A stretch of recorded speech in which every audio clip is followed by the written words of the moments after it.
Hi everyone, let's talk about MLW Tequila show, which was a fun show, guys. Let's talk about it. So Don Gullo and Jesus Rodriguez and Selena Del Renta and Cesar Duran come to the ring and address the crowd, and Cesar Duran list off the matches on the show, and K1 comes to the ring and he was angry and he punches Jesus Rodriguez, and Don Gallo stands up and he has a sword. So K1 backs out of the ring, and K1 joining the cruiserweight title match later and making it a three-way, which we'll talk about in a bit, guys. And then we had Easy Dom versus Scarlett, which was, could have been a longer match, but good for Scarlett picking up the win. But the match could have been longer, but good for Scarlett for the win, though. Let's talk about it. So Isa comes out first and she attacks from behind and then under the way and all of that stuff. And then the two haven't fought before. And Easy Dawn pushes her feet into Scarlett's throat and keeps her grounded. And Scarlett hits a German suplex.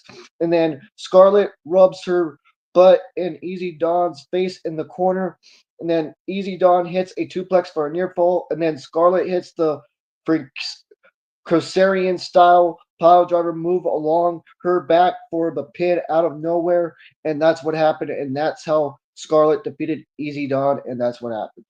Then Easy Dawn stands up and forcing kiss Scarlett, and Joe, the commentary guy, slips that he never seen anyone react to a loss that way. Then we had the Skyscrapers versus the Good Brothers, which was a good match till, the disqualification, but let's talk about it anyways. So the Skyscrapers, Nijak and Bishop Dryer defeated, Gallows and Anderson.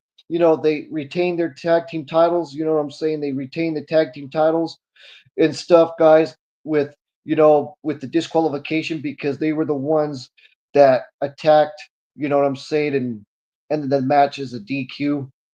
So really, Luke Gallows and Carl Anderson won this match.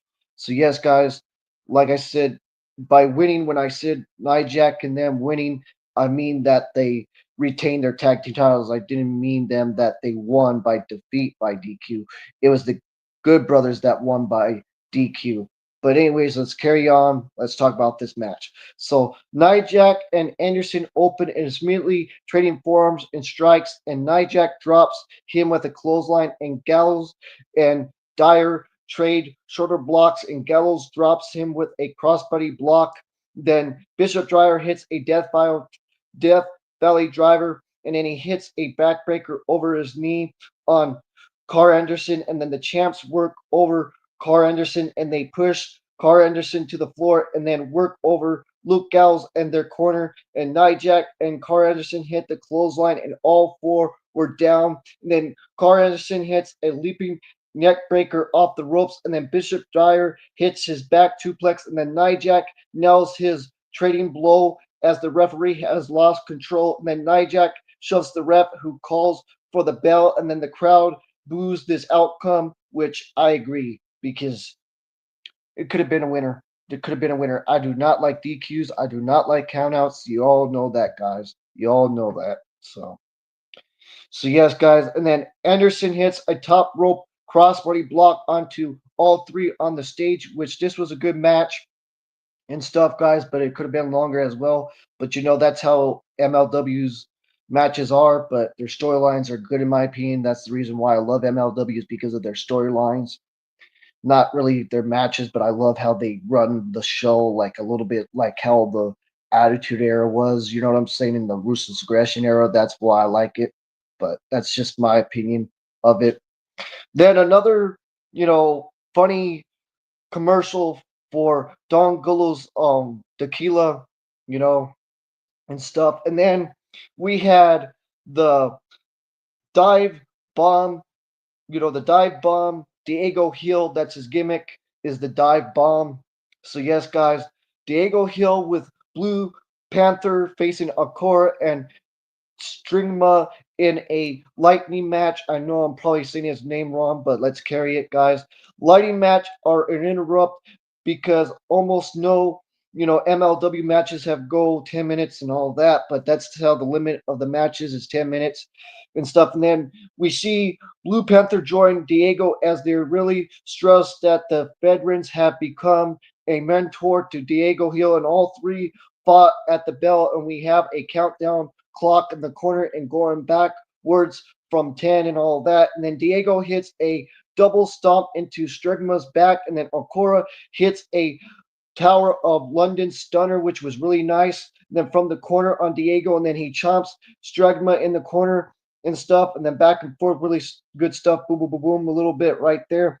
And then Stragma hits a double Hurricanrana, and then Okura hits a top rope suplex on Diego, and then Stragma hits a frog splash on Diego for a near fall, and then Stragma hits a Canadian destroyer on Diego, which was a nice Canadian destroyer, guys.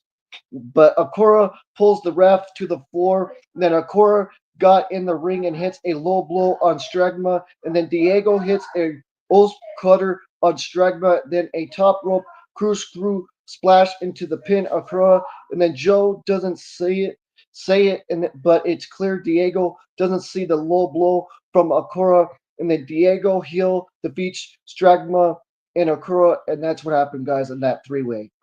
Then coming up was the Don Gulos Gauntlet, and this was a four-team gauntlet with lucha teams, and however everyone comes to the ring. So is this just a regular four-way tag? They said and all that, and which I thought it was cool and stuff. Would talk about that, guys.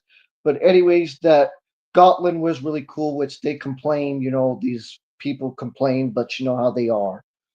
But anyways, then we had a Alentis and Alexis Jr. fences, Al Gunson Fantasma and Bursula and Defusma. I can't pronounce the names. Fences Los Fences and Francisco and Felix Jr. and Los Panthers and Blue Panther and Ego del Blue Panther and a Gutzel Gotland, which was really good stuff, guys, in my opinion. So yes.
Okay, I'm back, guys. So yes, the North Carolina. So this is almost a home game for him. And then Stragma hits a double Hurricanrana at Okora and hits a top rope suplex on Diego. And Stragma hits a frog splash on Diego for a near fall. And Stragma hits a Canadian destroyer on Diego, like I just said. And but Okora pulls the ref to the floor, and Okora got in the ring and hits a low blow on Stragma. And Diego hits a Os, Os cutter on Stragma, then a top rope corkscrew splash to pin Stragma, and then Joe, the commentator, doesn't say it, but it's clear that Diego didn't see the low blow from Akura, and that's how Diego Hill defeated Stragma and Akura. And I know I'm probably not saying their names right, but that three-way was nice. I'm telling you, really nice match. I'm telling you, and then then we were carrying to the other match, right? Because I got distracted a little bit. Sorry about that, guys. I got a little bit distracted. But anyways, let's talk about that Gauntlet tag match with the Luchadors. That was really nice match with the Luchadors. I'm telling you, with Alexis and Alexis Jr.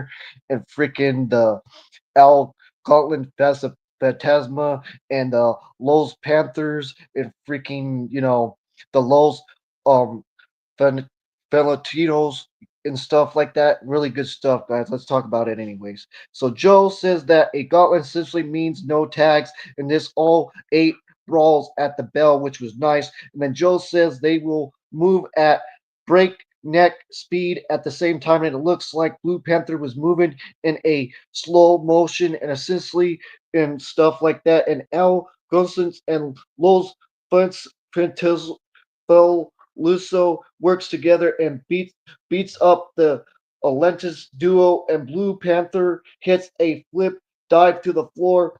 And then Defensmo hits heading up the rails and is since being splashed on, and Blue Panther works over Defensmo and hits a double face plant move and hits a top rope crossbody block onto two guys for a near fall. Then Alexis Jr. hits a top rope frog splash, and the Finsmo hits a double stomp and pins Blue Panther Jr. in an awkward way. And that's what happened right there, which was cool in my opinion. It was cool. The weird way of the finish was cool in my opinion. But that's just my opinion, guys. As Blue Panther Jr. may have been injured on that finish, then the ref stops counting but starts again. And that's what happened right there and stuff, guys. And that's how Al Gunsa's Phantasma, Defensmo, and Barbaro defeated Alentis and Alentis Jr. and Los Fensmo and Fensmo's Jr. and Los Panthers and Blue Panther and Ascensos del Blue Panther. And that, like I said again, that's how L. Gunslin Phantasma won, guys. LGF for short. They won that match, and that's what happened right there. Then then we had Shotzi Blackheart fences Gigi Dolan, which I'll say for short, that was her name in WWE. But Princely Callie, Prince Princely Prince Priscilla Callie. I'll say it again, Priscilla Callie fences Shotzi Blackheart. This was a fun match in my opinion. It was, in my opinion, little decent match. Let's talk about it, guys. I loved it.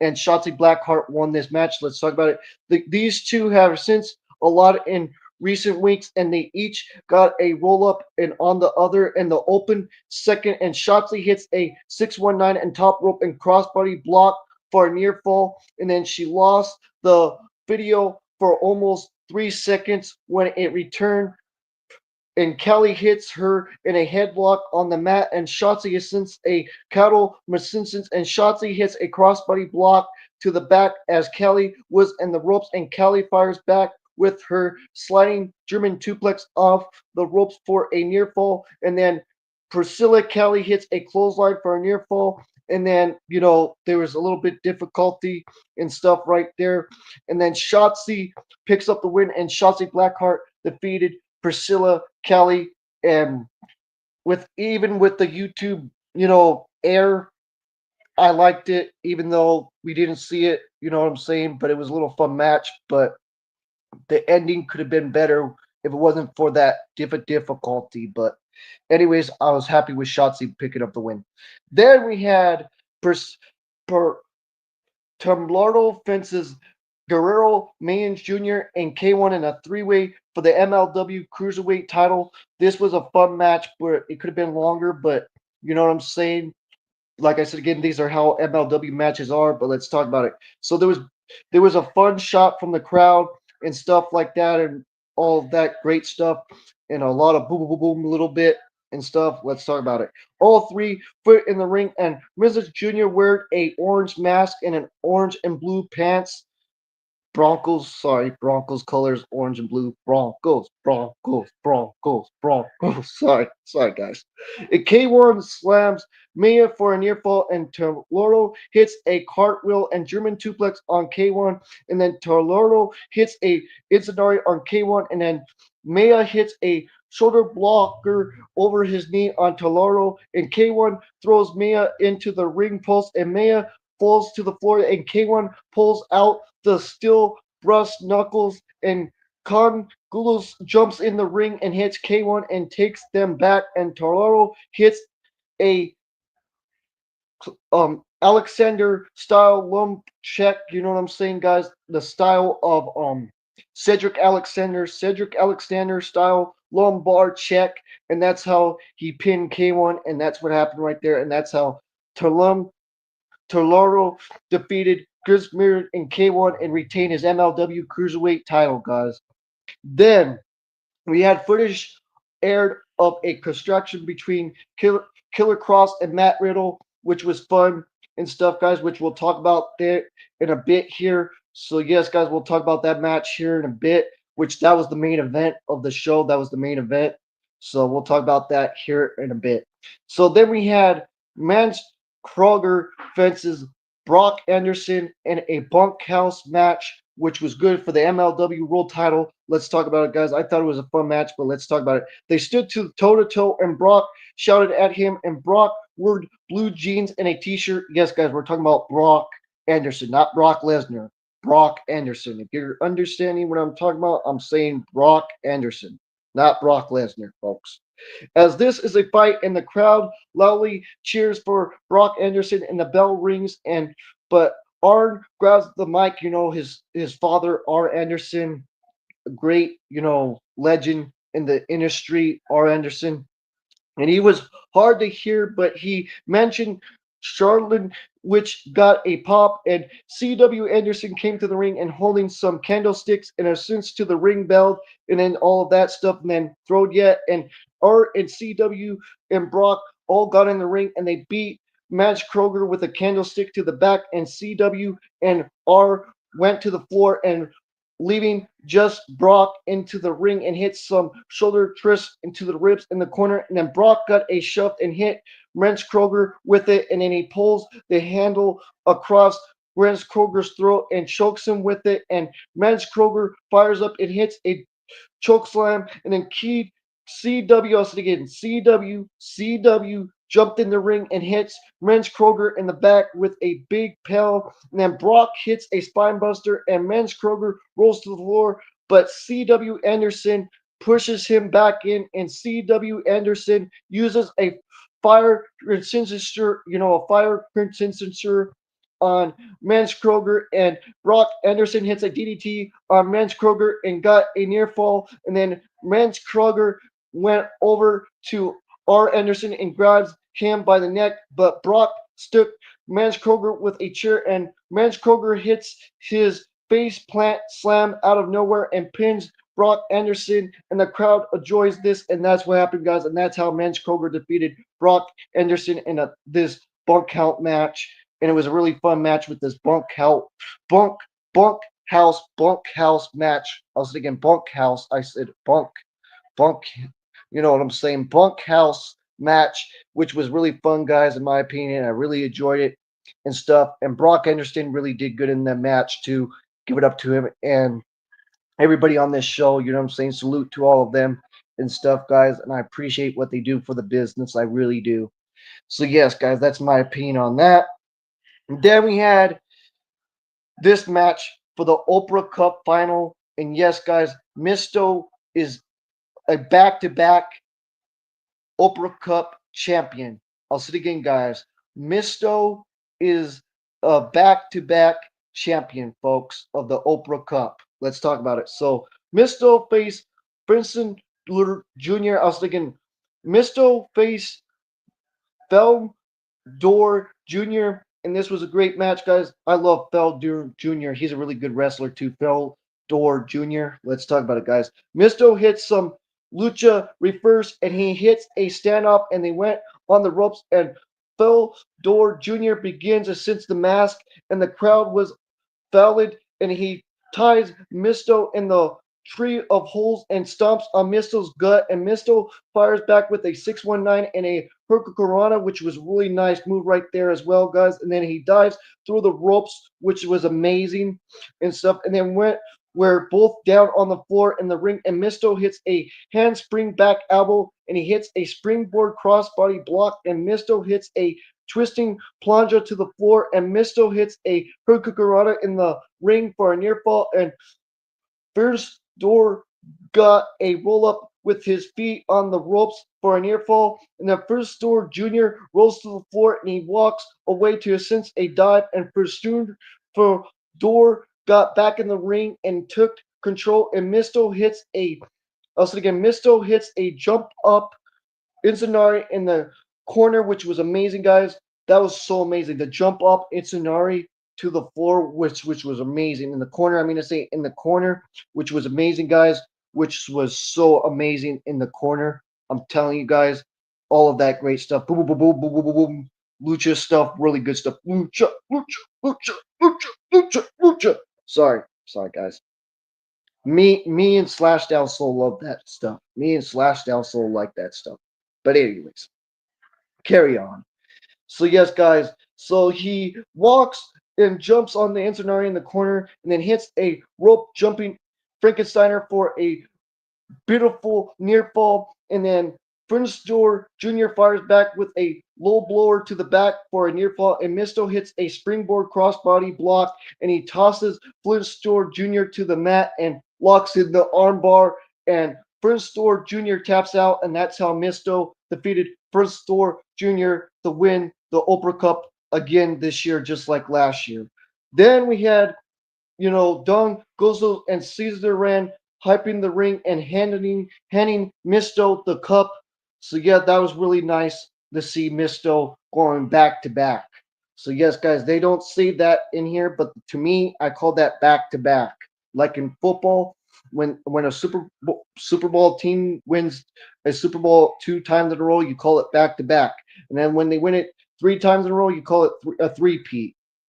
I don't know what they call a four-peat or five-peat or whatever they go that long, but there's no team that can go that long in football or basketball, in my opinion. That's just my opinion. But carry on, guys. This is the main event. Let's talk about it. Killer Cross versus Matt Riddle. This was a great match. I'm telling you, this main event with Killer Cross and Matt Riddle. And for all you people talking crap about Killer Cross, you asked him, you got him. You asked him, you got him. Go watch MLW. Go watch MLW. If you hate MLW so much, I don't want to know what your problem is. But the problem is you. If you hate Major League Wrestling, you're the problem. You are.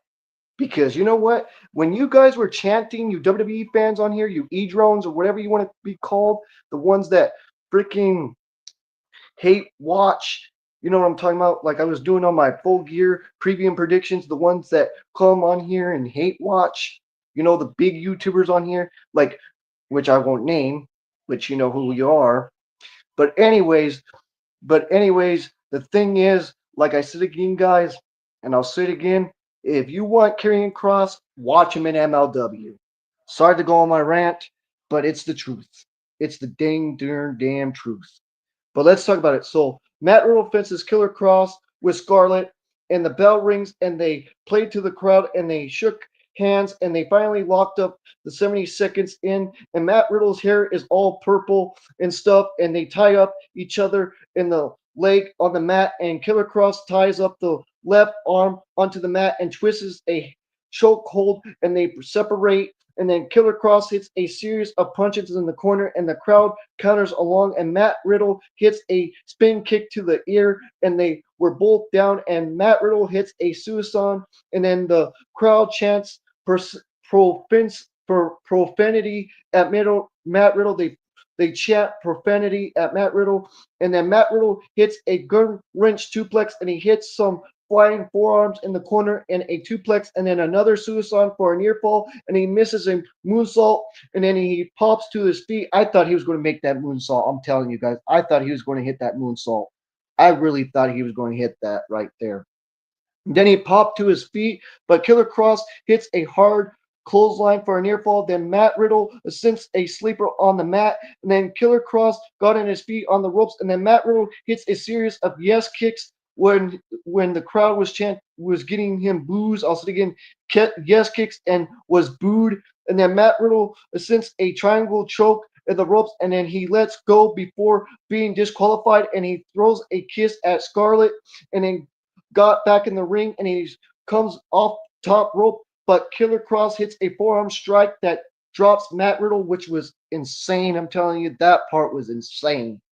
Then Killer Cross hits a German suplex and a Death Valley driver and a stunner, which was amazing. And then he hits the sign of the Diamond Cutter, and then he went for a German suplex, but Matt Riddle resents and lands on his feet. Then Matt Riddle hits some jumping knees into the collar bone, and then hits a top rope screw suicide for a near fall. Then Matt Riddle ties him up on the mat, and then hits some Moxley style elbow strikes in the side of the ring, which was amazing as well, guys. And then Killer Cross hits a suplex, and he ascends his own sleeper on the mat. And then Matt Riddle tries to get on his feet on the ropes, but Killer Cross cuts him off, and Matt Riddle taps out. And that's what happened right there, guys. And that's what happened on the show. And I give this show a 7 out of 10. I give this show a 7 out of 10, guys. There was some errors on this show. I liked, the parts on this show and all that, but there was some errors in this show, and I give it a 7 out of 10, guys. I give this MLW Tequila show a 7 out of 10, and can't wait for the next MLW show, guys. And though we'll be getting another MLW Tequila show in March, I believe, in March 14th or so. But if you guys want to comment down the questions down below, the people that do watch MLW, that watch this channel, you can. And for all the other people, I appreciate the likes, the subscribe to the channel. I appreciate that as always. All I ask is to leave a thumbs up if you're busy or doing errands or doing other things. Just leave a thumbs up. That's all I ask. And if you can comment, and I'll try to read your comment. If I can't, I'm focusing on telling you guys what's going on this the events of the shows. You know what I'm saying? I'm telling you guys the events of the shows. So I'll try my best once I get the review done, and then show you all your guys' comments. I forget that. I really do. I forget your guys' comments a lot, and I just focus on telling you guys what I thought about the show, and then I end it. And I'm sorry that I do that, but that's just how my mind is. My mindset is and stuff. So yes, guys, this is CJD 2006. I'll say it again. This is Christopher Jackson, Denver 2006. Don't forget to like the video, subscribe to the channel, and hit those notification bells as always. And peace out and take care, guys. Peace out and take care.